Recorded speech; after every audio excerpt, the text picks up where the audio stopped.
we have Lizzie and Halima from Wickersley School and Sports College. That school is part of Wickersley Partnership Trust, a multi-academy trust comprising of 5 secondary schools and 8 primaries based in Rotherham, South Yorkshire. Currently in her 9th year of teaching, Lizzie is Head of English at Wickersley Schools and Sports College and Director for English for the Trust. And since becoming faculty leader, Lizzie has placed importance on curriculum design. She's also developed the importance of oracy as a means of improving students' vocabulary and comprehension. To strengthen this, Lizzie completed an MPQSL that focused on using oracy to raise the attainment of disadvantaged learners. Halma Leifert has worked at Wickersley School and Sports College for 7 years and is now Literacy Intervention Coordinator. She's looked to improve and develop a system of bespoke literacy interventions for some of Wickersley's weakest learners. Since 2018, the school has seen steady improvements in the success of their literacy programmes, and Halima is keen to build on this success to ensure that the pandemic does not continue to disadvantage SEND, pupil premium and other vulnerable students. So the session today, they're going to outline the school's approach to the literacy across the curriculum, specifically focusing on their strategies for reading and oracy. They're going to discuss how they aim to instil a cohesive and rigorous approach to literacy through lesson time and carefully planned interventions. They're going to share their successes, but also be honest regarding the challenges of improving reading and oracy in a large comprehensive school.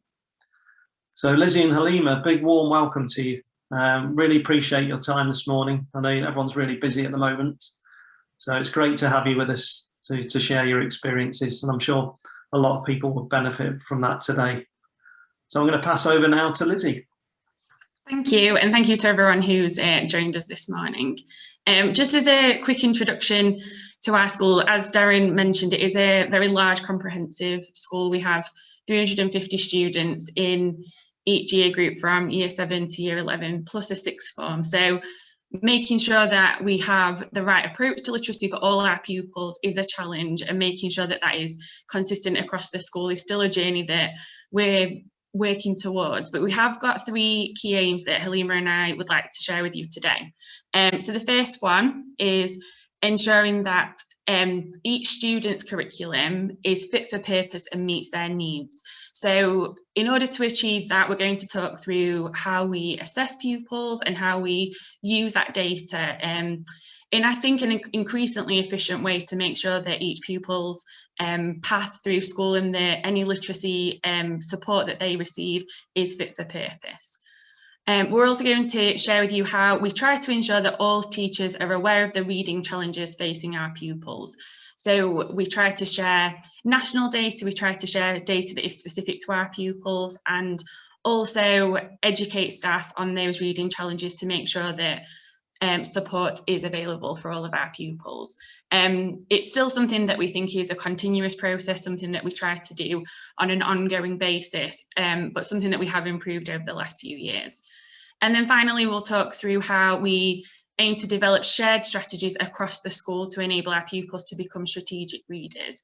I think that this is the area which we still have a lot of progress to make in, and there is still a long way to go, but we've tried to keep things simple in terms of reading strategies so that we can have a shared dialogue across the school in terms of the strategies that we want our students to use for reading.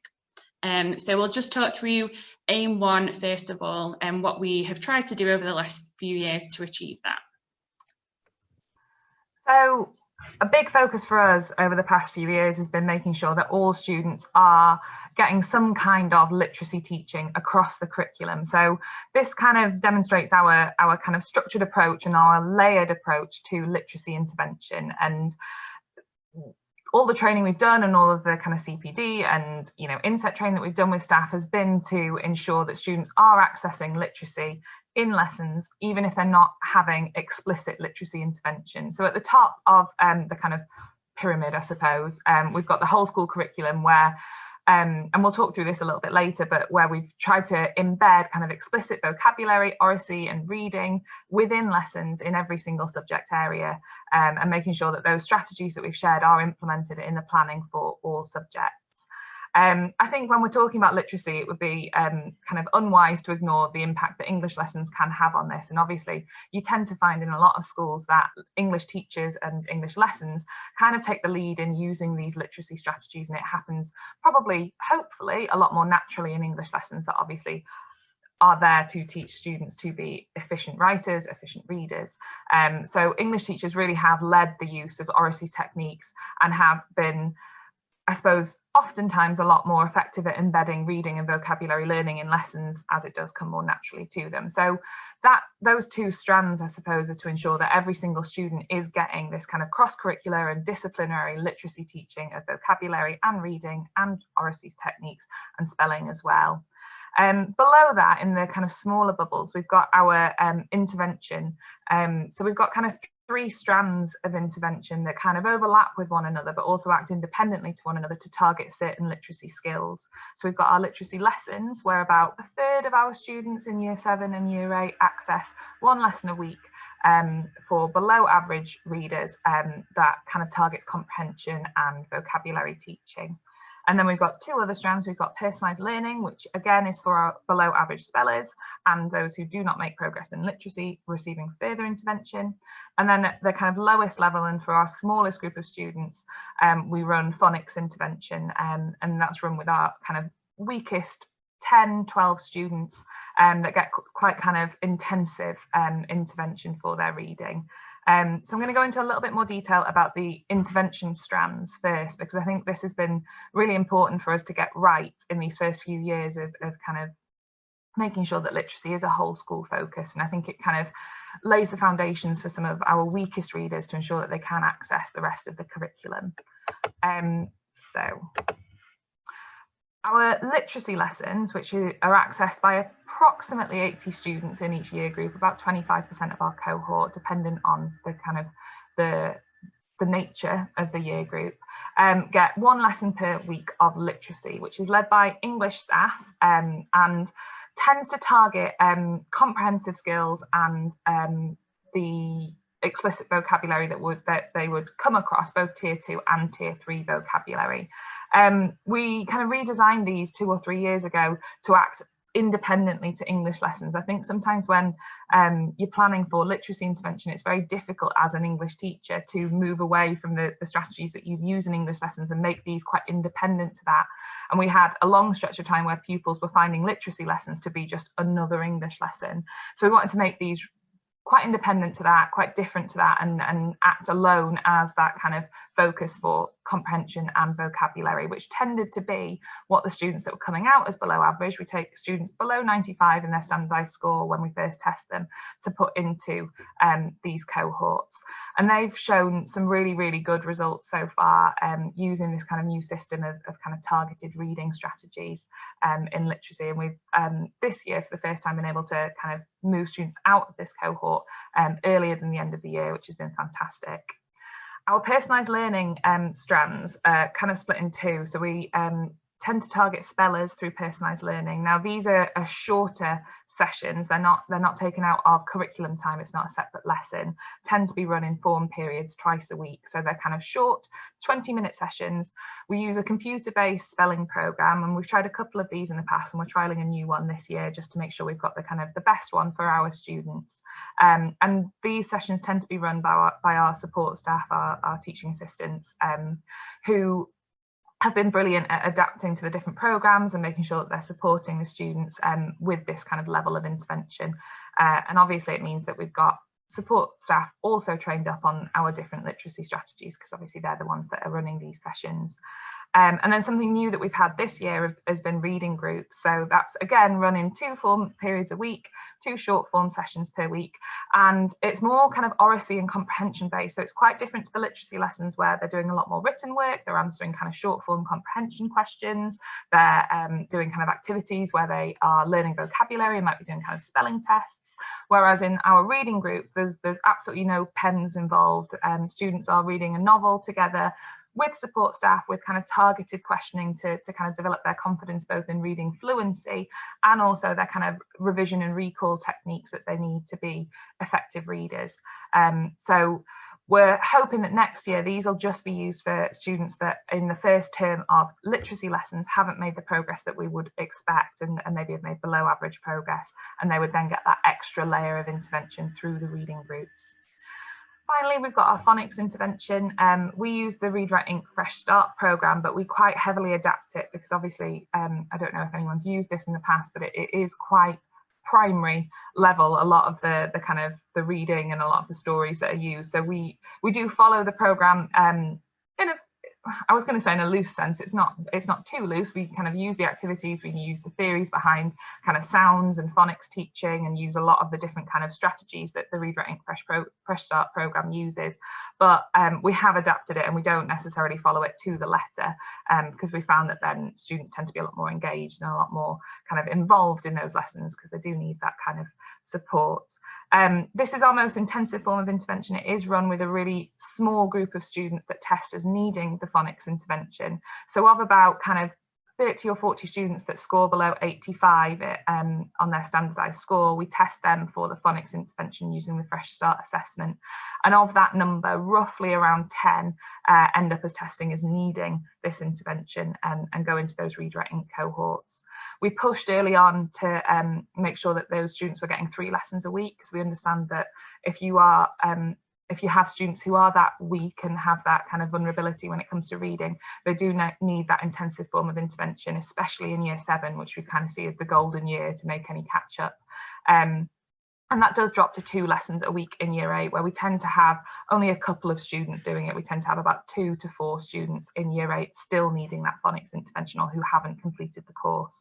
And we've seen loads of success with this. 90% of our students in the first couple of terms of doing Read Write Ink made expected or above average expected progress, which has been fantastic to see. And I think the teachers who teach them have kind of really enjoyed teaching them and seeing that difference in the students' confidence when it comes to reading. So that's been really nice as well. In terms of using the NGRT and NGST tests to influence this, they've been kind of integral to how we've been able to make these interventions so bespoke and so targeted at student needs. And I feel like over the last kind of 2 or 3 years, as Lizzie and I have used them, we've become a lot more confident in using the data that we get from them to make sure that students are in the right intervention and are getting the kind of support and the strategies that they need to improve their literacy. So in the autumn term, we test year 7 students using the NGRT and NGST tests and use those results to establish our initial intervention cohorts. And it does influence our setting as well. And I know that in the past we've used them to kind of help us make predictions about targets, but the main thing that we've used them for over the last kind of 12 months has been to make sure that students are in these right intervention groups. As part of that, we, in previous years when there has been SATs, have cross-referenced it with our SATs data, but particularly this year and obviously going into next year as well, it's been really, really useful for us to have this much more kind of detailed overview of the literacy needs of our year 7 students, because we don't have that data from primary schools and therefore we need something to base these groups on. That data that we get in the autumn term is then shared on a whole school basis, and particularly with our SEND team who use this data to make sure that they're getting the support in other areas as well. Once those students go into the literacy cohorts, whether that's the literacy lessons, the Read Write Ink sessions or the personalised learning, we then test just our intervention students in the spring term. So we do all year 7 in autumn and moving on to next year, all of year 8 in autumn. And in the spring term, we just test our intervention students. That's for the purpose of making sure that the intervention that they are receiving is having an effect on them. And when we've done that this year, for the most part, for the majority of students, we've been really pleased to see that it has done. But what we can do with any students that perhaps aren't making the progress despite the intervention, we can then adapt that intervention that we're giving them. So whether that's that they've been in literacy lessons and we see that they haven't made the expected progress, so they get that extra layer by going into the reading groups, or perhaps we see that students have had a particular weakness in sentence completion stemming, and therefore we can say, well, this group of students need to have that kind of more mechanical focus on vocabulary, or maybe use some of the phonics techniques in those literacy lessons, and we can use that data to adapt that intervention for the students, and to make sure that hopefully moving forward at that point they are making that progress that we want from them. We then update staff on the progress of the students, and teachers use this data hopefully to inform their planning. We've done that this year and kind of shared with any teachers who teach the students that haven't made progress, both the information about the fact that they haven't made the progress, but also strategies that can be used in other areas of the curriculum to support those students. Because while intervention is really important for the students, most of the time they are just in the classroom and they need that support across the kind of different disciplines and the different curriculum areas. So making sure that staff that are involved with students that perhaps have fallen behind or haven't made that expected progress has been really important, because then they can get that support in the other areas that they have. Finally, in the summer term, we test all Year 7 students again. It's looking to be in the last few weeks of this term, with kind of how the different lockdowns have hit us. And that'll obviously be used then to inform any cohorts that then go on to need intervention in Year 8, but also make sure that we can see kind of the progress of the whole year group, and if any students who haven't been in the intervention need to go into them, and we can remove any that don't need it anymore. So we're just constantly using that data that we get from the NGRT and the NGST to adapt those different intervention groups. So in terms of the impact that we've seen so far, like I said before, 90% of students who receive Read Write Inc, the phonics intervention, have made higher than expected progress since starting the course, which has been really nice to see. In our literacy lessons, for one of the first times since running literacy, we've been able to remove a number of students at the midway point at that spring test that have made higher than expected progress during that assessment. We kind of cross-reference that with a kind of a Google form that we sent out to teachers just to check that, you know, they were happy and they could kind of see that progress in lessons as well. And on average, our students have made average progress this year, which, considering the circumstances and considering, you know, how much time out of school students have had and how disrupted this year has been, we were really pleased to see that actually it was still having an impact in the things that were happening across school, as well as in the interventions. We're ensuring the students were still making that expected progress in literacy and in the curriculum as well. Another thing that we, as Halima mentioned, we think is really important is that we ensure that that intervention isn't just something additional for pupils, and that it fits within the curriculum as a whole. So we've tried to do a number of different things to ensure that that is the case. So first of all, we try to find means of ensuring that staff engage with the reading and spelling data produced by the NGRT and the NGST tests and use that to inform planning. So one way that we try to ensure that this is the case is by making every teacher aware of the SAS score that pupils achieve on those tests. So we have something called a document that provides information regarding SEND for all teachers. That is part and parcel of teachers' preparation for groups and the way that they make sure that their lessons are fit for purpose. So by communicating that information as part of that document, we ensure that all teachers have an awareness of pupils' score. In the past, the thing that we have encouraged teachers to be aware of is pupils' reading age, but as we've learnt more about the tests and the information that it can give us, we've increasingly found the SAS score to be more valuable for teachers. The other thing that we share as part of that SEND document is information regarding the intervention that pupils do receive. So all teachers should know if students do have Read Write Inc lessons, or if they do have literacy, because that indicates this need to adapt planning and to ensure that different reading strategies and other literacy strategies are embedded into lessons. The other thing that we are increasingly trying to do, but is still something that I think we've got some progress to make in, is using the individual reports that the NGRT and NGST tests provide. This is particularly the case for the students that either are much below expected when they arrive with us, or at that midpoint in the year when we retest them, they have made much lower than expected progress. So rather than this year, rather than sending those individual reports to teachers, we did try to really narrow down that information. And as Halima mentioned, we made all teachers of those students aware that those pupils had regressed in reading, and tried to be very clear about the types of strategies that could be used, because we're completely aware of the challenges for teachers this year and the extra pressures. So rather than expecting something extra and expecting even more work from teachers, we've tried to make it as simple and as accessible as possible. The other way that we try to ensure that the intervention fits with the whole curriculum is by designing it in a way that ensures it supports and enhances the way in which students access the curriculum across school. So when we have the literacy lessons and when we have the read, write, ink sessions, we try to have dialogue with pupils to ensure that they understand these strategies that they're learning should be used in other subjects. And one thing that we try to stress, which is still a battle, is that literacy lessons aren't an extension of English lessons.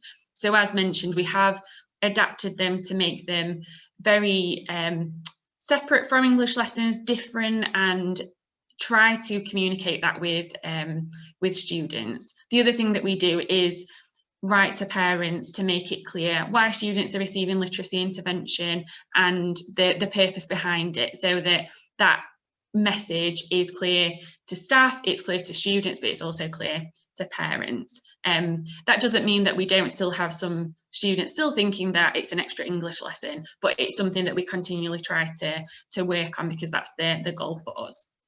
So the next area that we're going to speak to you about is how we try to ensure that all teachers are aware of the reading challenges facing pupils.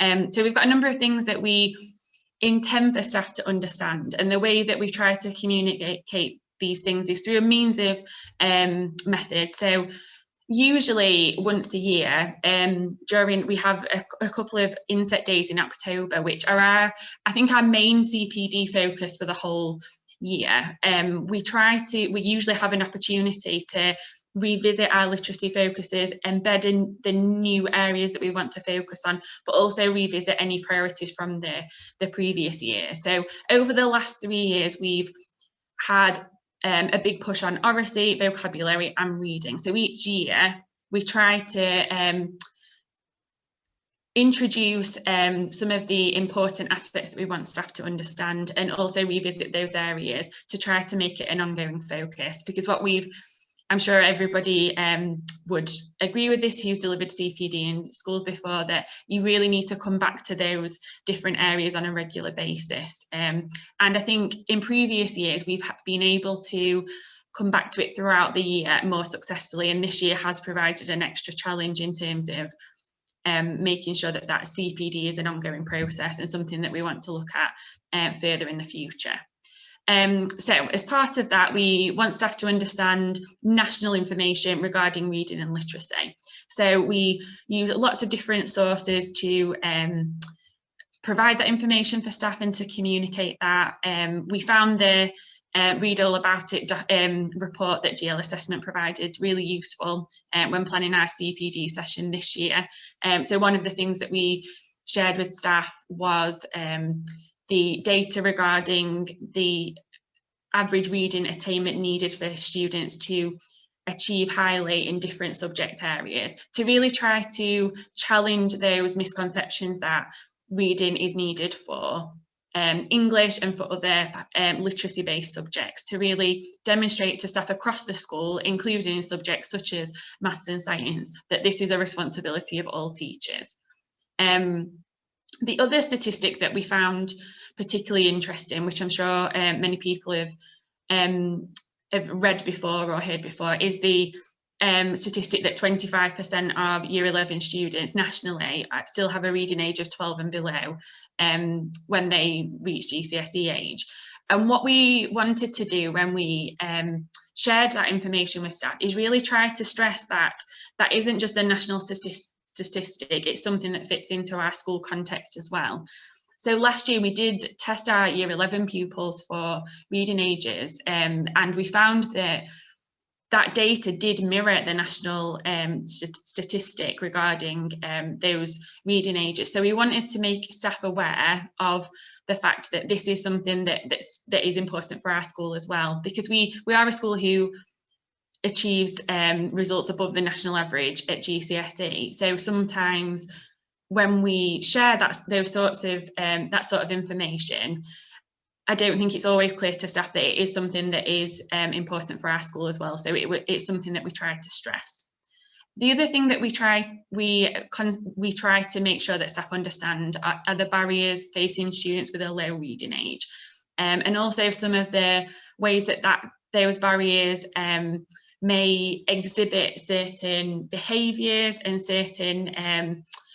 have certain implications in the classroom, so that we can use different particular strategies and have clear strategies to break down some of those barriers and make sure that staff are equipped to support students. And then finally, we think it's very important that staff understand the implications of a low reading age, so that it isn't just something that is understood in relation to qualifications.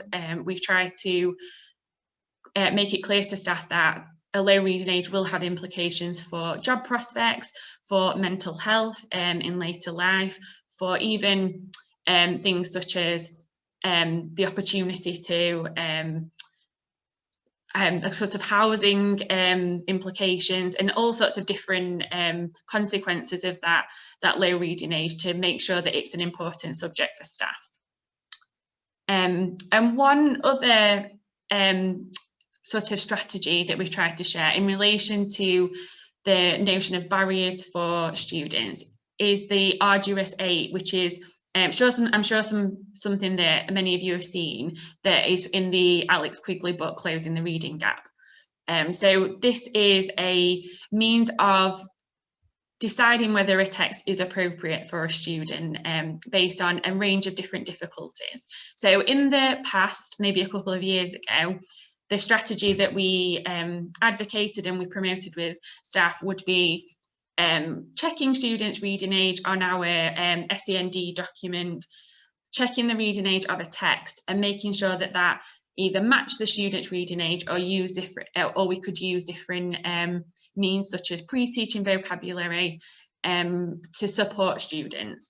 But after reading Alex Quigley's book and realising that there are certain disadvantages to merely using a reading age calculator, we shared this strategy with staff to ensure that they were considering lots of different aspects when deciding on text difficulty, and ensuring that if the text is a challenging one, that we use different strategies to support students. I think it's something that we probably need to revisit with staff, and we've realised with many of these different strategies that we need to keep coming back to them if we want to embed them as part of the curriculum.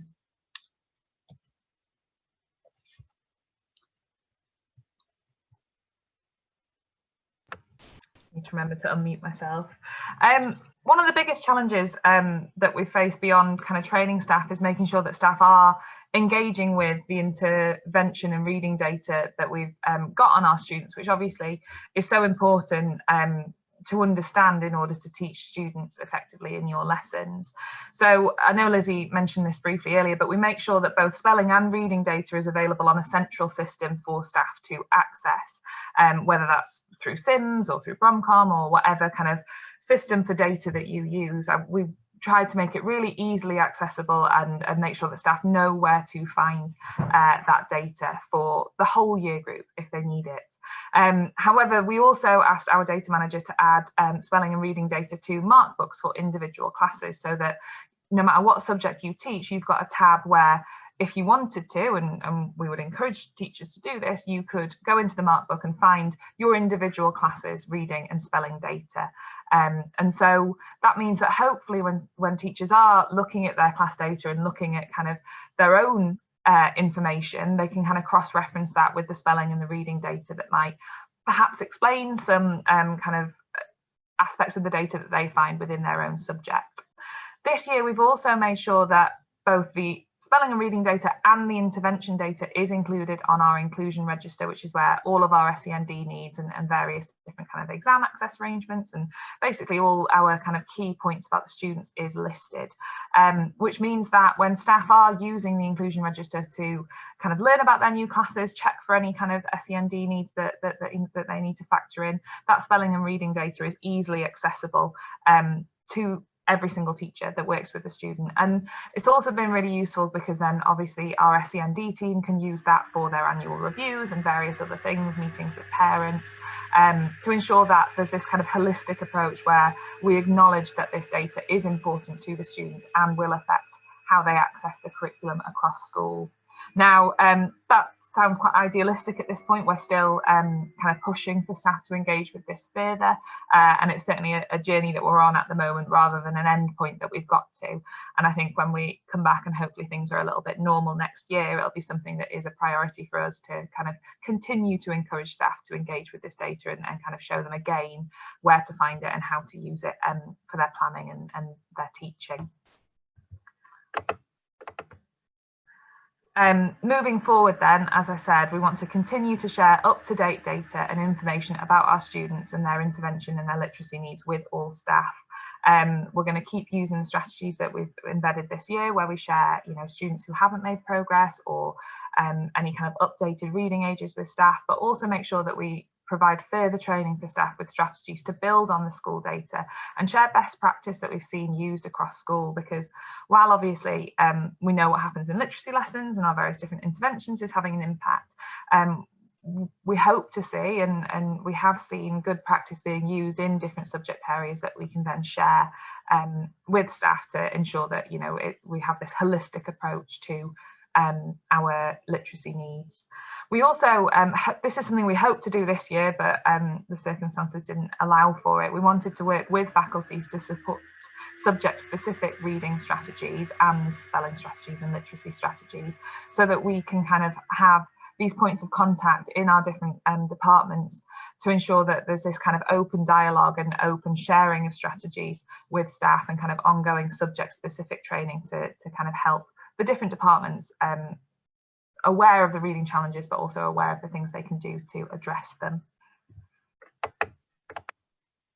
And the final aim that we would like to speak to you about is how we try to develop shared strategies across the school to enable our students to become strategic readers. And as already mentioned, I think this is the area where we think it is so important, and we really have got high aspirations for how this will be embedded across the school, but I think it is the area where we've got the most progress to make. This year was supposed to be the year where we really ensured that this was embedded across the school and it was a consistent focus, but due to the reasons already mentioned, it hasn't necessarily had the impact that we hoped.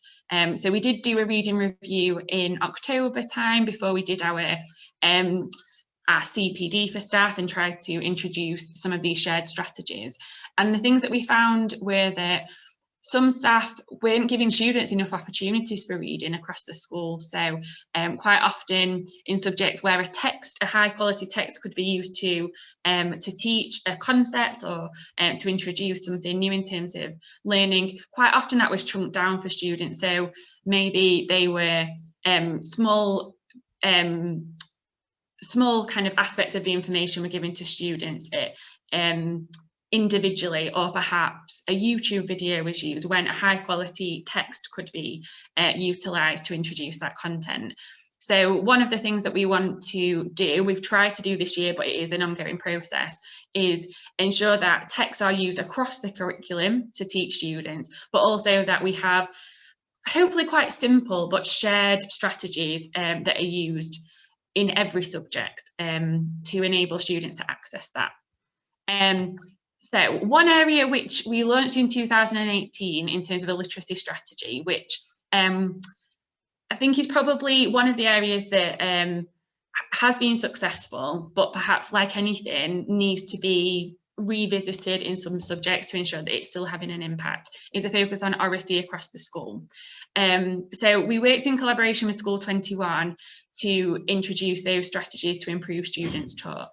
And we very much loved the strategies that School 21 have created and promote, and quite often use them just as they were, and didn't think and thought that they suited our school very well. So we had two different aims for this. We wanted to use talk as a means for learning, but also we want students to teach students to talk and to give them opportunities to prepare for later life and for the wider world in terms of making them effective speakers. So we have promoted strategies such as scaffolds for talk, discussion roles, and verbal sentence stems, as well as giving students different opportunities for presentational talk as well. Originally, the strategies that we introduced were very much oracy based, but what we've tried to do across the years, as we've introduced a focus on vocabulary and then a focus on reading, is make those strategies part and parcel of the different literacy aspects. So rather than making them disparate aspects of the curriculum, actually try to make everything come together as a shared strategy. I don't know if Halima would agree with me. I think the oracy and the approaches that we embedded originally are still very well part and parcel of English lessons, but something that we probably, like other things, need to revisit in different parts of the curriculum. Because we did, in the initial year of introducing oracy as a focus, saw great successes in terms of students' ability to discuss and their ability to debate, and we did see that having an impact across different subjects. So something that we still think is very, very important. Once we felt like oracy strategies were being used in school, and like Lizzie said, we're not saying that, you know, it's a perfect picture yet, but we felt like staff were relatively confident using some of those strategies. We then launched a further focus on vocabulary, and I think having this layered approach to the kind of literacy focuses on a whole school level is really important, because it could be quite overwhelming to introduce all the different strands of literacy to the whole staff all at once, and obviously everyone has their own different, you know, subject specific concerns and areas and things like that. So we wanted to kind of do it one at a time and kind of really make sure that we were embedding these before we moved on to the next strand of literacy that we wanted to kind of promote within schools. So we started with oracy, and then in 2019 we launched our focus on vocabulary across the school, and we focused on strategies to explicitly teach tier 2 and tier 3 vocabulary across the curriculum, which, you know, we used various different strategies to do this, whether it was kind of pre-reading vocabulary teaching, or kind of words of the day, using the Freya model to engage students in those words. And I think that there's been a lot of success, and it was noted during both a deep dive and an oracy review that teachers were being really quite successful in their teaching of tier 3 vocabulary, so that's subject specific vocabulary, using these methods. But we do still have further work to go on teaching tier 2 vocabulary, which I know within the English department we've had a big focus on this year, and we spent a lot of time making sure that teachers are confident in how to engage students with this and the different ways in which this can kind of appear within English lessons. But like I said, it's still something that we need to kind of move forward with to build on the success of the tier 3 vocabulary teaching, and ensure that teachers are also aware of how to teach tier 2 vocabulary, that kind of academic and kind of more sophisticated way of talking about things. And then following on from that, like Lizzie said, we this year had the aim of promoting reading strategies, and as with a lot of things during the strange last 12 months we've had, it hasn't necessarily had the impact that we maybe hoped it would, or that it would have done if we had had a normal school year. But we just wanted to talk through a couple of the ways in which we or there are a couple of the strategies, I suppose, that we shared during that initial CPD on reading strategies this year, and the way in which we kind of tried to make these a holistic approach rather than an English-based approach. So one of those was ensuring that staff are aware of the different levels of reading support that you can give students, and the times in which it's appropriate, and the kind of ways in which it's appropriate to support students. So we split this in 3 and looked at strategies to use before reading. So things like asking questions to establish prior knowledge and activate that prior knowledge of the text or the subject of the text. Students making predictions based on things like the title or the author or the front cover of text, or anything else that is relevant to the text that they're going to be reading. might be engaging students with difficult vocabulary that they're going to come across, so that they don't become a barrier when students eventually read that text, but really kind of making staff aware that doing that kind of legwork at the beginning before students are reading the text means that they can both be learning to read effectively, but also using that reading for learning. If they've not got those barriers in place when they're actually doing the reading, then hopefully that reading is going to support the learning of whatever it is that you're trying to teach them. This is one that I think English staff actually can sometimes find quite difficult, because once you're actually doing the reading, it can be sometimes difficult to really pick apart how you support students with the reading at the time that they're reading it, whether that's reading from a teacher's perspective where they're reading to the class, or where students are reading independently, because obviously you don't want to have that interruption. But something we did with some SFA training that we did a couple of years ago was using that kind of modelling of reading, and it's something that takes quite a lot of confidence, and I know sometimes it can be a bit embarrassing, but kind of as you're reading out loud to a class, modelling the thought process behind it. So having the text or the book or whatever it is that you're reading with a class, and having almost that internal dialogue that you have. So, oh, I wonder what this word means. Oh, that reminds me of this. But then having that out loud with the class so that they see very clearly what kind of thought process is going on for you as hopefully a proficient reader behind the scenes. We also want to encourage during reading for them to make connections and inferences with the texts, and more globally with the kind of themes and ideas within them. It might be teaching them to use ways in which they can visualize and devise a mental model of the text. So having those kind of prior knowledge of the kind of text structure or the form of the text, or things that might appear in different texts. And then again, updating and making new predictions as they're reading. So perhaps they had initial predictions based on the title, but then they read the first bit and they're thinking, well, actually, this has made me think this. And really kind of making those internal dialogues and those internal kind of thought processes that you have during reading a more externally taught thing, and a more externally discussed thing as well, which I think we've seen some teachers and some classes doing really effectively, and especially I think those that have led any of the interventions have found these really useful to kind of use both for those weaker readers, but also see how it can have an effect on any class that you're teaching. Then after reading, and I think these are the ones that we were more familiar with before kind of really looking into this, making sure that students are aware of how to kind of seek coherence and summarize the text that they've been reading in the various different ways that you can do that, making sure that we're using those recall techniques and revisiting any predictions or any ideas that were had about the text and discussing those further. Generating further questions about the text, because I think while things like comprehension questions are really important and knowing what you want students to extract from it, it's also important to give students the opportunity to ask questions about a text, whether it's using kind of annotation techniques like anywhere where there's something that they either don't fully understand or want to discuss further, they annotate a question mark where appropriate, obviously not if you're using class readers. But also kind of evaluate the reading and judge against the goals of that reading. So making students aware before they read the text what the aim of this is. Is there a particular thing that they need to learn from the text? Is there a particular character they need to focus on if they're reading a novel? And then when they've read the text and they've kind of completed those during reading strategies, have they met that aim, and have they been able to understand what you wanted them to understand from it? So it really is kind of having that kind of, again, holistic approach to reading, and making sure that the processes are embedded where appropriate and adapted where appropriate, because you wouldn't always be doing all of these things. It's making teachers aware of when to choose to do the different strategies in their lessons. And the next area which we've tried to promote with all teachers are the reading roles that you can see on the screen. So we have shamelessly stolen the roles here from School 21. These are the discussion roles that were created by that team.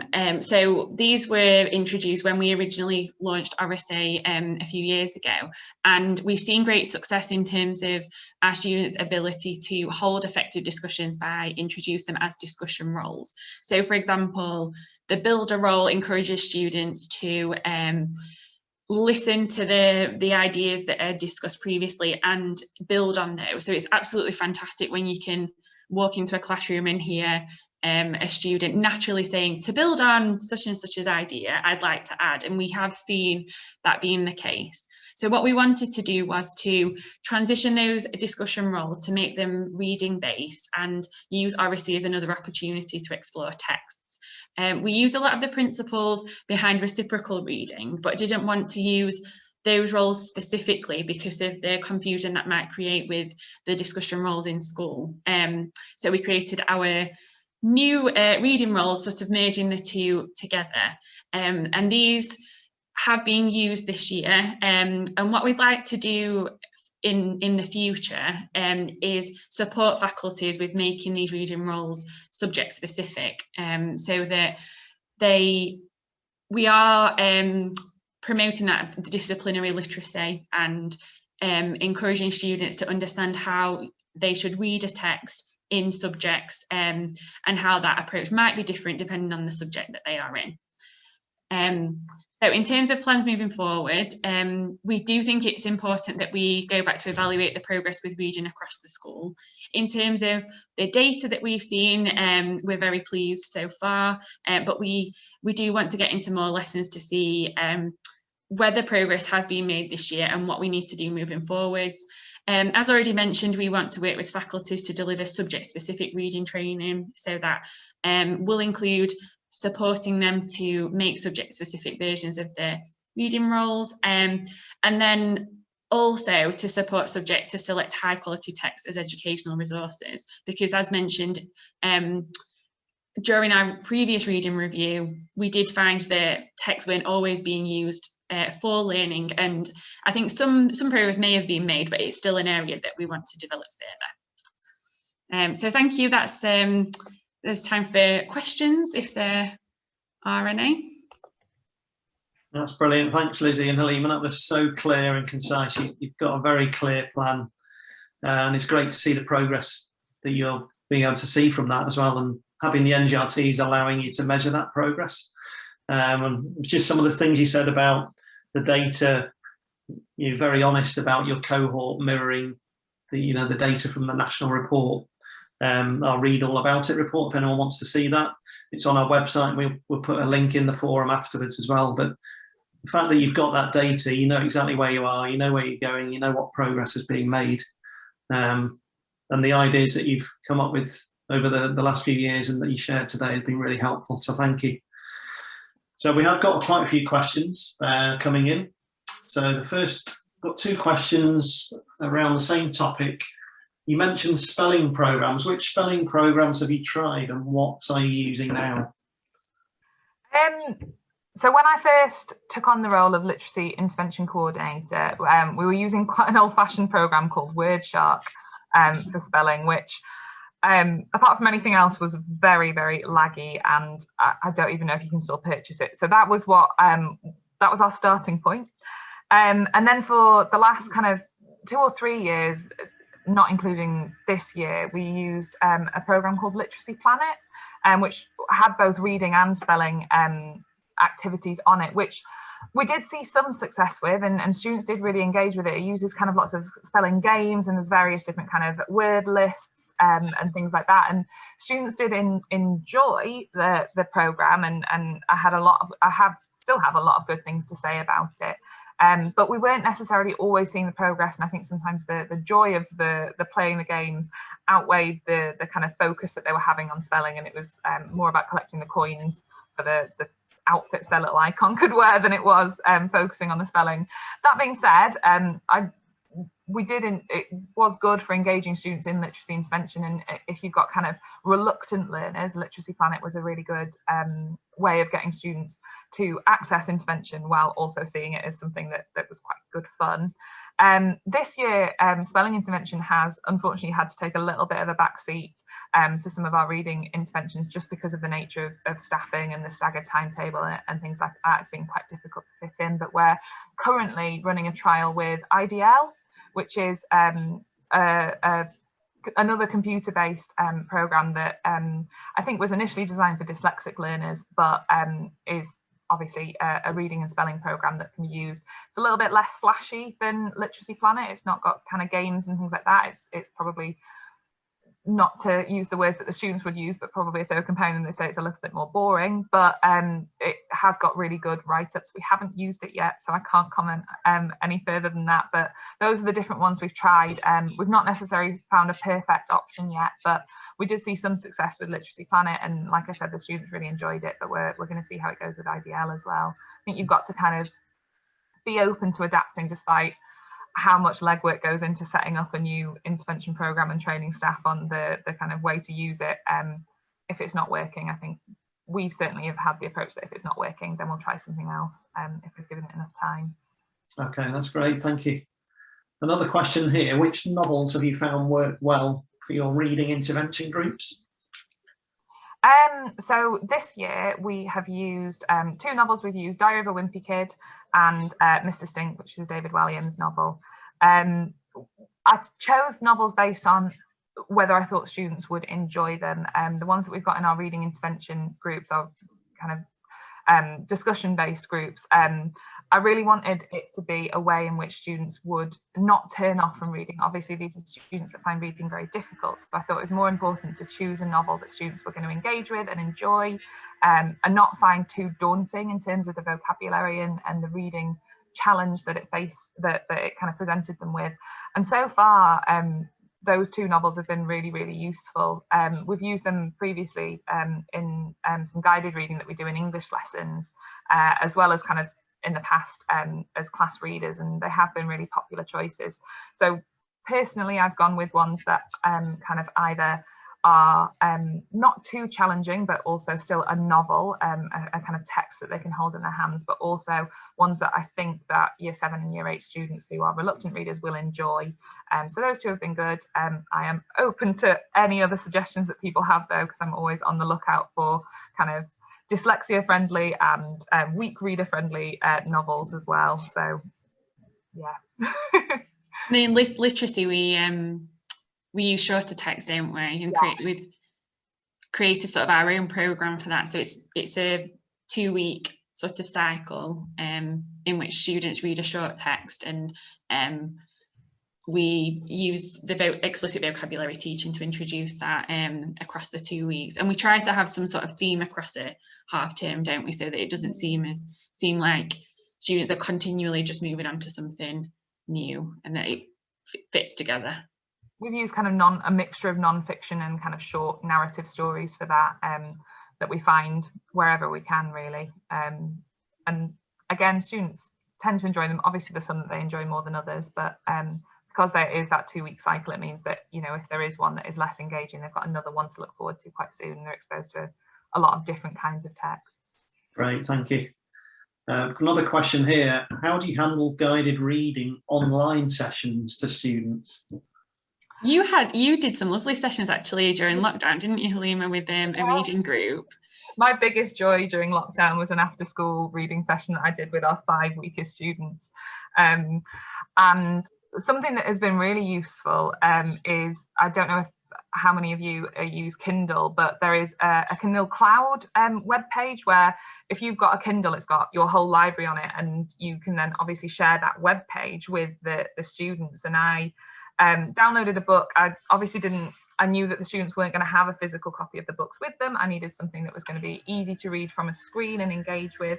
And I kept it really simple. I chose a book called, I think it was called 7 Ghosts, that came recommended on a lot of different kind of dyslexia forums.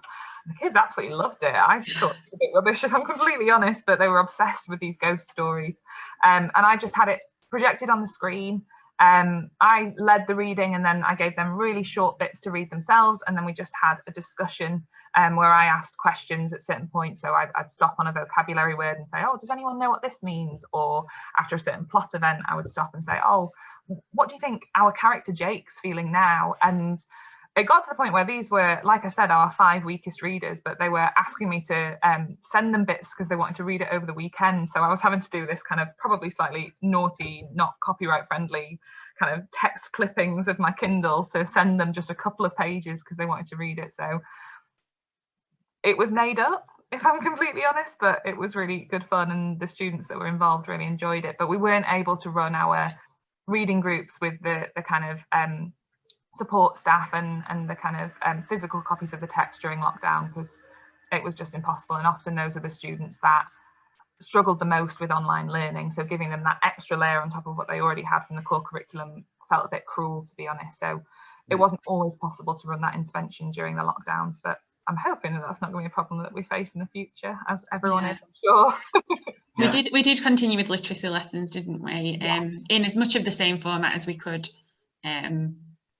Normally, we create booklets for students to complete during the literacy lessons, and we did, during the second lockdown, we did teach our full timetable online. So there was still that explicit vocabulary teaching and opportunities for students to read and complete the comprehension questions. I don't think we had, because of the nature of those students and the challenges that they face, the engagement wasn't as high in those lessons. But as already mentioned, we still have seen our year 7 students make on average expected progress. So it hasn't had a completely detrimental impact on progress. Probably got time for one more question. There's 1 minute to go. Did School 21 come up with the reading roll cards, or is there a template available? The School 21 roles are discussion roles. So the instigator, builder, challenger roles are something that were created by School 21, and they are available. So if you just Google School 21 discussion roles, they just come up on images. That's where I found them before. So they came up with those, and what we've done is use the title of the role and made them reading specific. So we can't take credit for them, but we've made them specific for our purposes. Yeah, lovely, thank you. Someone's actually asked whether it's possible to share one of your literacy lesson plans. So they've obviously gone down a storm. That makes something we could possibly share on the forums if you're happy to, but we'll talk about that afterwards.